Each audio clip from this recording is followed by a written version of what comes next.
जय हिंद दोस्तों। Railway NTPC exam 2025 की 18 जून की सेकंड शिफ्ट का भी एग्ज़ाम खत्म हो गया है। अगर आपने ये एग्ज़ाम दिया है तो आप अपने क्वेश्चंस को मैच कीजिएगा, और अगर आपका आने वाली किसी भी शिफ्ट में एनटीपीसी का एग्ज़ाम है तो आपको हर एक क्वेश्चन को पूरा ध्यान से देखना है, क्योंकि यहाँ पर आपको हर एक क्वेश्चन के साथ एक्स्ट्रा फैक्ट्स बताए जाएंगे और एक्स्ट्रा फैक्ट्स आपको आने वाली शिफ्ट में बहुत ही हेल्प करते हैं। तो चलिए शुरू करते हैं। लेकिन दोस्तों, उससे पहले आपसे छोटी सी रिक्वेस्ट है, अगर आप हमारे चैनल पर पहली बार आए हैं तो चैनल को सब्सक्राइब कर लीजिए, बेल आइकन को प्रेस कर लीजिए, जिससे आपको आगे आने वाली शिफ्ट का एनालिसिस सबसे पहले मिल सके। और अगर आप ये पूरी पीडीएफ चाहते हैं तो आपको वीडियो के डिस्क्रिप्शन में सबसे ऊपर ही टेलीग्राम चैनल का लिंक मिल जाएगा, वहाँ पर क्लिक करके आप टेलीग्राम चैनल से ज्वाइन हो जाइए। वहाँ पर अब तक की जितनी भी शिफ्ट हो चुकी है सभी की मैंने पीडीएफ डाल दी है, तो वहाँ से डाउनलोड करके भी आप दोबारा रिवीजन कर सकते हैं। तो सबसे पहला क्वेश्चन आपसे यहाँ पर पूछा गया था, 1857 की क्रांति का तात्कालिक क्या कारण था। तो इसका जो कारण था, सबसे बड़ा कारण ये था कि चर्बी वाले कारतूस का प्रयोग हो रहा था। तो ये आपका करेक्ट आंसर हो जाएगा। बात करें 1857 की क्रांति की, तो ये आपकी मेरठ से शुरू हुई है 10 मई 1857 को, और इसका अलग अलग जगहों से अलग अलग राजाओं ने नेतृत्व किया है। तो मैं आपको बता देता हूँ कहाँ से किसने नेतृत्व किया है। तो देखिए, लखनऊ से नेतृत्व किया है बेगम हजरत महल ने, और कानपुर से किया है नाना साहेब ने, बिहार से किया है कुंवर सिंह ने, बैरकपुर से मंगल पांडे ने, दिल्ली से बहादुर शाह जफर ने, और झांसी से रानी लक्ष्मीबाई ने। तो ये सभी आपको ध्यान रखने हैं कहाँ से किसने नेतृत्व किया है, आपसे आगे आने वाली नेक्स्ट शिफ्ट में पूछे जा सकते हैं। इसके बाद आपसे नेक्स्ट क्वेश्चन पूछा गया था यहाँ पर, 74वां संविधान संशोधन द्वारा नगर पालिकाओं को संविधान के किस भाग में जोड़ा गया है। तो इसका आपका करेक्ट आंसर हो जाएगा भाग 9A। और ये भी आपको ध्यान रखना है कि अनुच्छेद 243 से अनुच्छेद 243 तक इसमें इसको रखा गया है, और संविधान की 12वीं अनुसूची भी इसी के तहत जोड़ी गई है, जिसमें कुल 18 विषय है। ये भी आपको ध्यान रखना है।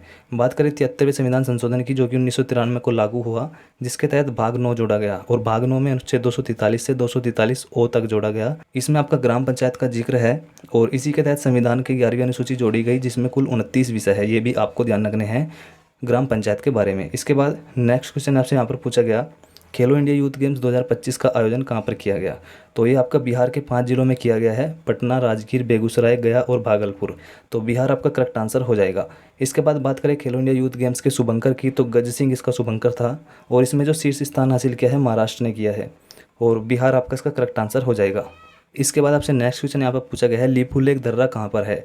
तो लीपू लेक दर्रा भारत के उत्तराखंड में है, जो भारत और तिब्बत को जोड़ता है। ये आपको ध्यान रखना है।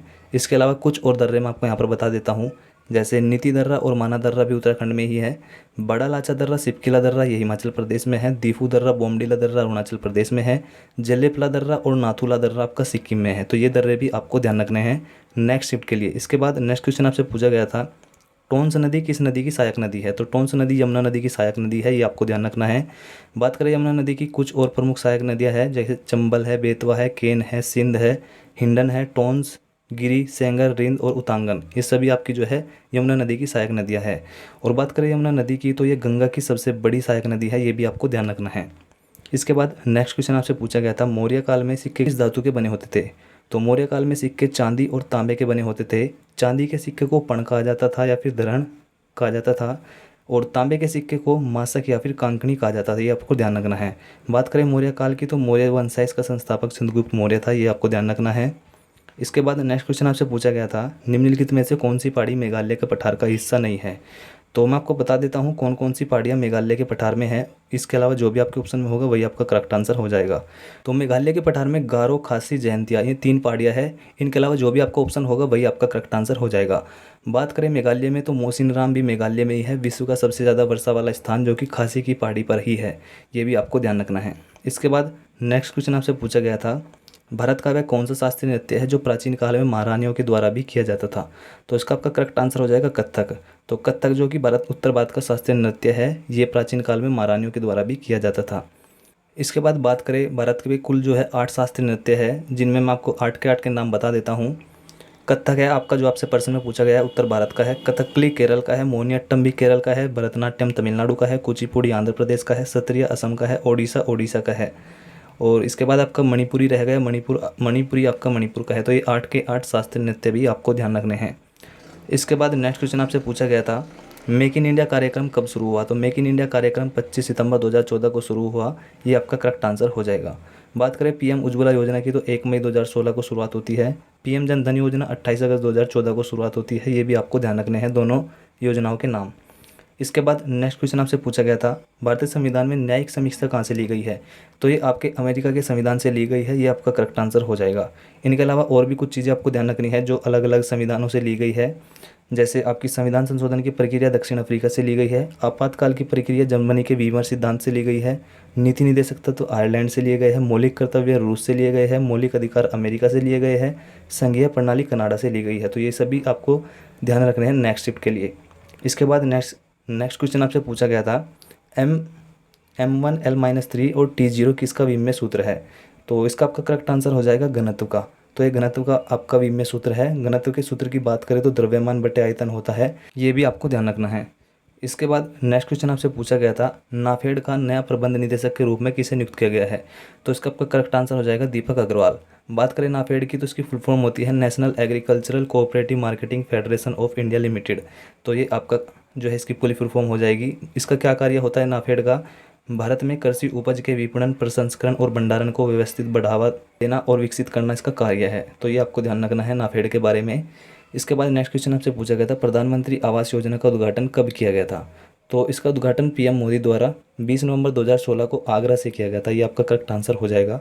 इसके बाद नेक्स्ट क्वेश्चन आपसे पूछा गया था, नीति दर्रा किन दो देशों के बीच है? तो नीति दर्रा उत्तराखंड में भारत और तिब्बत देश को जोड़ता है, ये आपको ध्यान रखना है।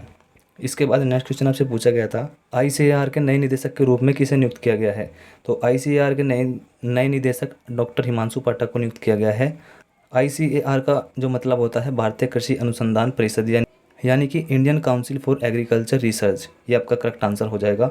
इसके बाद नेक्स्ट क्वेश्चन आपसे पूछा गया था, वांडीवास की लड़ाई किस किस के बीच हुई थी?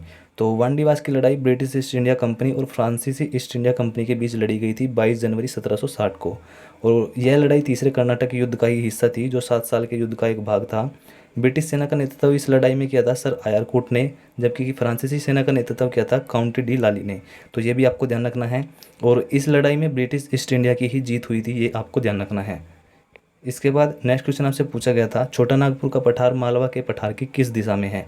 तो छोटा नागपुर का पठार मालवा के पठार के पूर्व दिशा में स्थित है, ये आपका करेक्ट आंसर हो जाएगा। इसके बाद नेक्स्ट क्वेश्चन आपसे पूछा गया था, जम्मू कश्मीर के मुख्यमंत्री उमर अब्दुल्ला किस पार्टी के हैं? तो जम्मू कश्मीर के मुख्यमंत्री JKNC यानी Jammu Kashmir national conference party के हैं, ये आपका करेक्ट आंसर हो जाएगा, जो कि जम्मू कश्मीर के पहले मुख्यमंत्री है। तो ये कुछ क्वेश्चन हमें मिले हैं। अगर आपका एग्ज़ाम था तो आपने अपने क्वेश्चंस को मैच कर लिया होगा, आपने अपने एग्ज़ाम का एनालिसिस कर लिया होगा। और अगर आपका आने वाली शिफ्ट में एग्ज़ाम है तो आपने वीडियो को पूरा ध्यान से सुना होगा, क्योंकि आपको एक्स्ट्रा फैक्ट्स बहुत हेल्प करते हैं। अब अगर आप ये पूरा PDF चाहते हैं तो आपको वीडियो के डिस्क्रिप्शन में सबसे ऊपर ही हमारे टेलीग्राम चैनल का लिंक मिल जाएगा, वहाँ पर क्लिक करके आप टेलीग्राम को ज्वाइन कर लीजिए।